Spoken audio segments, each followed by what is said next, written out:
How much does Lila's stationery store make in a month? He asked, looking for a reaction from me or my husband. I instinctively knew I shouldn't answer honestly. I spoke, trying to keep my nerves in check. About $2,000, I guess. It's a small shop, so it's tough to keep it going. I intentionally quoted a much lower sales figure. The shop has been around for a while, and being a small local business, it probably doesn't look like it makes much. I cautiously looked at my husband, fearing he might think I'm lying, but he didn't seem suspicious at all. After a silence, he suddenly said, If it's not making much, it wouldn't matter if it closed, right? I couldn't believe my ears at his nonchalant words. I stood up abruptly and glared at him. This shop is something Dad always cherished. I won't close it until the last customer stops coming. My name is Lila.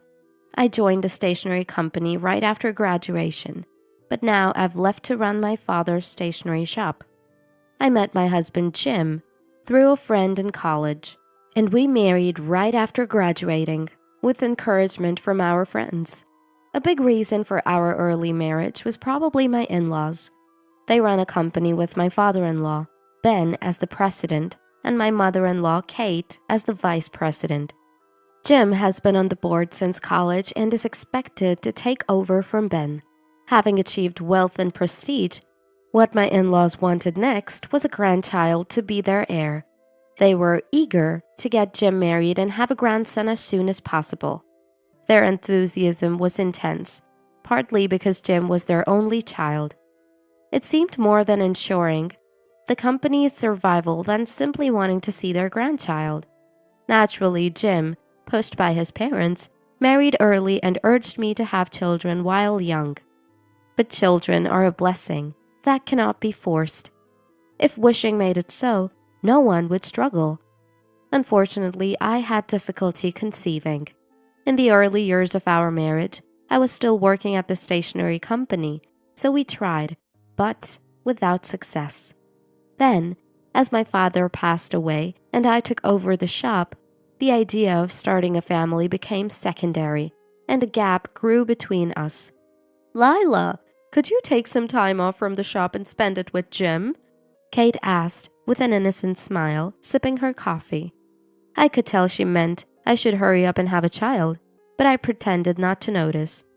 Ben and I are looking forward to seeing our grandchild, preferably a boy if possible. I'm sorry, I'm trying my best. I gave a non-committal answer, dodging Kate's pressing. Isn't it because Lila isn't trying hard enough? Kate said this lightly, laughing, and it gave me a headache. I wondered if she too was pressured to have a son in her youth. This thought brought a slight sympathy, but it was no excuse to blame me. Right now I'm too busy keeping my father's shop afloat to even think about children. I've conveyed this through Jim to my in-laws, but they don't seem to understand. Thankfully, Jim somewhat understands my work. Perhaps he thinks I'll leave him if he doesn't, but I'm grateful I can focus on my job without him nagging about children. One day, at the end of the month, after closing the shop, I was looking at the accounts on my computer at home. The business isn't doing badly, but I need to review the accounts every month to avoid wastefulness if I want to keep the shop running. I noticed Jim watching me from across the computer. He didn't speak or leave, and his presence was distracting. Finally, I couldn't take it anymore and spoke to him. Is there something you need? Seemingly caught off guard, Jim recoiled slightly. No, how much does the stationery store you took over from Dad make in a month? My husband asked, watching my reaction. I looked at the ledger, tracing the numbers in the sales column. Then I looked at my husband, waiting for my reply. Why do you want to know that? I asked, driven by some instinct. Until now, my husband had verbally acknowledged my work, but never showed any real interest in the details. If I ever talked about the stationery shop at home, he would just leave the room. So, I eventually stopped discussing it with him. This sudden inquiry about sales must mean something. He shifted his gaze around, struggling to speak. Dad told me to ask. After saying just that, he fell silent, as if he had completed a task. I hesitated even more to tell him the actual sales figures. It seemed odd to me that it was Ben, not my husband, who was interested in my shop's sales. I instinctively knew I shouldn't answer honestly. I tried to calm my nerves and then spoke. Maybe about $2,000? It's a small shop, so running it is tough. I deliberately mentioned a much lower sales figure. The shop has been around for a while, and being a small local business, it probably doesn't seem like it makes much. I looked fearfully at my husband, wondering if he'd think I was lying, but he showed no signs of suspicion. After a while of silence, he suddenly said, If it's not making much, wouldn't it be okay to close it? His words were so casual, as if it didn't matter at all. I was taken aback and stood up, glaring at him. This store is something Dad always cared about deeply. I won't close it until there's not a single customer left. My husband seemed a bit surprised by my outburst, but stood his ground. Maintaining such an old shop must be a loss, right? Instead of a job that barely makes any money, you should focus on having a child and devote yourself to parenting. Our views clashed head-on. Me wanting to protect and work in the shop my father kept going, and my husband wanting me to have a child and stay at home. It's not that I haven't tried to have a child. I've done everything one might call fertility treatment, and my husband has been supportive regarding children. We went to the hospital, but there were no issues with either of us. At this point, I feel like I can only leave it up to fate. But it seems my husband thinks differently. He acts as if closing the shop would miraculously make having a child possible. I clenched my fist, trying to calm myself, and sat back down. Did Ben tell you to say that? My husband tilted his head at my words. Did Ben tell you to get me to close the shop and hurry up with showing him a grandchild? Contrary to my anger, my husband's face remained emotionless. He briefly said, Not exactly. Denying my assumption. If Ben didn't say it, does that mean it's my husband's true feelings? Does he see me just as someone to bear children, like his parents? The thought made me feel like bursting into tears. My husband briefly showed surprise at the tears in my eyes, but quickly composed himself. His face bore a hint of mockery. Lila, you've changed since taking over the store. I stared at my husband, unable to grasp what he was trying to say. When you were at the company, you took good care of me, and you were beautiful and cute. Now it's like you care more about the shop than me. Just a nagging middle-aged woman. His disdainful gaze felt like a stab. I am an adult. I can take care of myself, I shouted, speaking my mind. I am not my husband's mother or a servant, nor am I here solely to bear his children. I have my own life and purpose as an individual. Marriage and parenting are parts of my life, not the main theme. But my feelings don't seem to reach my husband. He frowned in displeasure, and while reaching for the living room door said, See, that's what I mean. You used to be kinder before running the shop. With that, he left the room, leaving me alone. A sense of emptiness from not understanding my husband and anger at being insulted about my shop filled me. He verbally supported me, but in reality looked down on me for taking over the shop. I wondered if there would have been no conflict with my husband or in-laws if I had a child right after marriage. But if I had a child, I would have been too busy with parenting to decide to take over my father's shop. I remember my father, repeatedly hospitalized, yet still standing in the shop. Maybe I've chosen the wrong path. But it's too late to turn back now. My feelings for my husband have cooled, and I can't bring myself to want a child anymore. Plus, Ben's interest in the shop's earnings is troubling. I closed the laptop and sighed deeply. 2 weeks had passed since that day, but the tense atmosphere with my husband continued. There were no apologies from him, and I kept avoiding conversations. Eventually, I realized that his presence or absence made no difference in my life. The husband I once loved so much now just seemed like a nuisance, interfering with my work. For him, as long as I did the house chores like cooking and laundry, everything else didn't matter. Today, like any other day, I opened the shop. The new school term was about to start. It's a busy time with customers buying necessary school supplies. I was cleaning the shop before opening when a luxury car pulled up. A black car, out of place in our small local shopping street, stopped, and the driver got out and opened the rear door. The two people who stepped out were the last people I wanted to see. "It's been a while, Lila. Are you keeping well?" Ben spoke in a relaxed tone, adjusting his suit collar. I held the broom tightly, alternating my gaze between Ben and Kate. Both were dressed in expensive-looking suits, probably custom-made. I remember Ben boasting about his foreign-made custom suit at a family meeting. Kate said something to the driver, and the luxury car quietly drove off. Trying not to show my agitation, I attempted a pleasant conversation. "I'm fine, thank you. But is there something you need? There's no way someone like Ben, a company president, would have business at such a small shop. If my in-laws came together to see me, it couldn't be good news." Ben glanced at Kate, who dramatically pulled a piece of paper from her bag. "We're here suddenly because our company decided to buy Lila's stationery shop." Kate thrust the paper at me. It looked like a contract for the sale of the stationery shop. Without really looking at it, I pushed the contract back to Kate. "I have no intention of selling the shop." Kate seemed slightly surprised at my firm stance. She hadn't expected resistance. Stories about husbands and children were better. I thought they would press me to divorce their son if I wasn't going to have children. Surely my husband must have told them about our recent fights. But my assumption was way off. I may not be attached to my husband or marriage anymore, but I can't give up the shop I inherited from my father.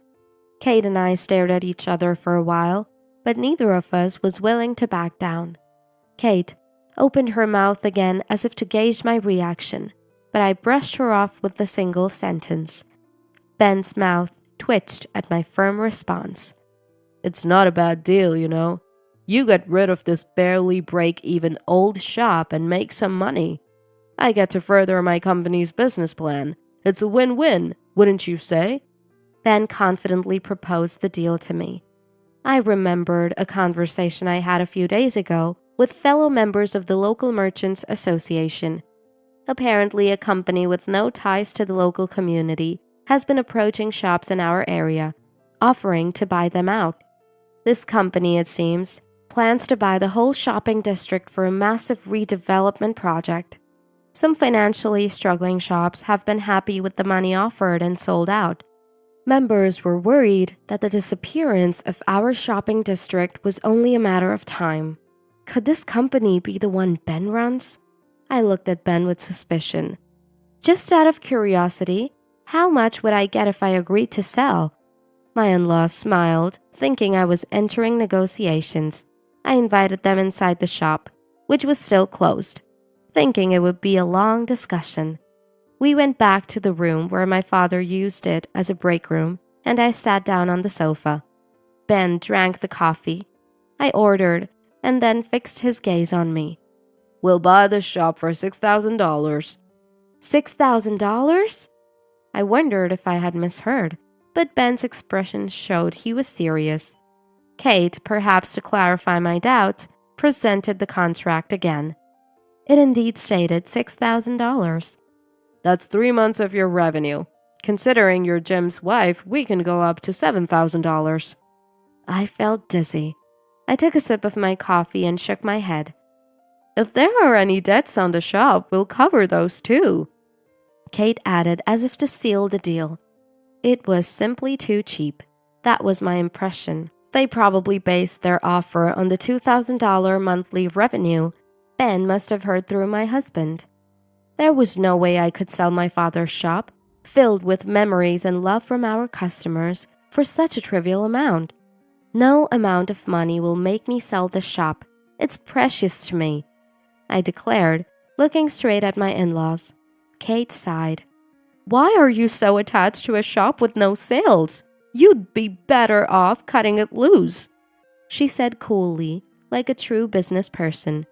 Ben added, It would be better for the community to do something more profitable. Say, what they said wasn't wrong from a business standpoint. Without sales, a business cannot survive.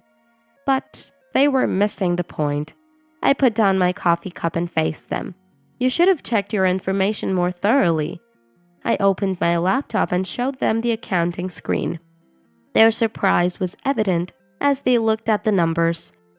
Our annual revenue is $2 million. Trying to buy it for a mere $6,000 is absurd. Just then, the shop door opened. I thought it was a customer and started to stand up, but it was my husband. He seemed to have come to check on his parents' unsuccessful negotiations. His first words were, Are you still at it? Ben snapped at him. Lila, did you lie to me? My husband just arrived and already being yelled at looked lost. He glanced at Kate for help. Kate avoided his pitiful gaze and glared at me. What do you mean? There's no way this old shop is making $2 million. Kate's outburst seemed to finally make my husband understand the situation. Although blamed by Ben, my husband was a victim too in his own way. It all started because I gave my husband a false figure for the store's revenue. The one fault my husband might have with Ben was that he took the information I gave him at face value without verifying it. But at the same time, my in-laws made the same mistake. All three of them believed the old stationery shop's revenue was only $2,000. I urged my husband to sit down while I showed the more detailed pages of the ledger to my in-laws. You know there are several elementary schools nearby, right? My in-laws and husband nodded as they looked at each other. Elementary students all buy notebooks, pencils, erasers, etc. Our store has a partnership with the schools for these supplies. Since I took over the shop, we've also been selling online. Even in this old shop, we have customers and revenue. My in-laws stared at the ledger, disbelieving. I closed my laptop and looked at my flustered in-laws and husband. If you're talking about buying this shop for 3 months of revenue, it would have to be at least $500,000. Ben was stunned by my words. As a company president, even he couldn't afford to pay $500,000 for such an old stationery shop. He had thought $6,000 was a fair value for the shop. The negotiation was over before it began. I had no intention of selling the shop, and my in-laws didn't have the will to buy it at such a high price. A heavy silence enveloped them. Only my husband looked at me with a strong will. Why didn't you tell me, Lila? If I knew you were making that much... You thought of me as just a nagging middle-aged woman, didn't you? I interrupted him. He stumbled over his words. That was wrong of me. I won't talk about children anymore. Just go at your pace, Lila. He looked up at me pleadingly, his eyes cunning, trying to align himself with the stronger side to survive. I took a thin piece of paper from my father's treasured filing cabinet and handed it to my husband. You look down on me, even tried to take my precious shop. I can't live with someone like that anymore, and I certainly don't want to have your child. My husband looked dumbfounded at the divorce papers I had already filled out. My in-laws reacted first, rushing to apologize to me. We'll cancel the redevelopment project. We won't pressure Lila anymore. Just don't divorce, please. Jim is going to be the next president. A divorce would be... Urged by Ben, my husband also apologized. They only ever thought about themselves. I was done with my in-laws and husband. Kate's tearful pleas fell on deaf ears. I stood up, looking down at the three of them, apologizing. It's time to open the shop, so please leave. Later, with the help of a lawyer and ignoring my clinging husband and in-laws, I successfully finalized the divorce. I moved out of the house under my husband's name and into the stationery shop, which was also my childhood home. I hadn't cleaned much of the living area since my father's passing, but thankfully the local community helped me with cleaning and recycling appliances, and I easily started my new life. As I had known these people since I was a child, I didn't feel too lonely in my parents' house, now that they were gone. After failing to negotiate the sale of my shop, my in-laws' company faced a backlash for trying to cheaply buy out shops in the shopping district, leading to a stock price crash. They had to significantly downsize the company to stay afloat, and the executive salaries, including my in-laws and husbands, were mostly cut, forcing them to sell their family home. I sometimes saw figures resembling my in-laws or husband lingering near my shop, but they stopped appearing after the divorce was finalized. They weren't bold enough to ask me for money even after the divorce. In contrast to my in-laws' company, my stationery shop flourished even more. Using my experience working at a stationery manufacturer, I increased profits and bought the vacant lot next door to expand the shop. For now, I'm not interested in marriage or children and have no desire to date. The owner of the grocery store keeps trying to set me up with his son, but I'll likely spend my days happily busy with my work for a while.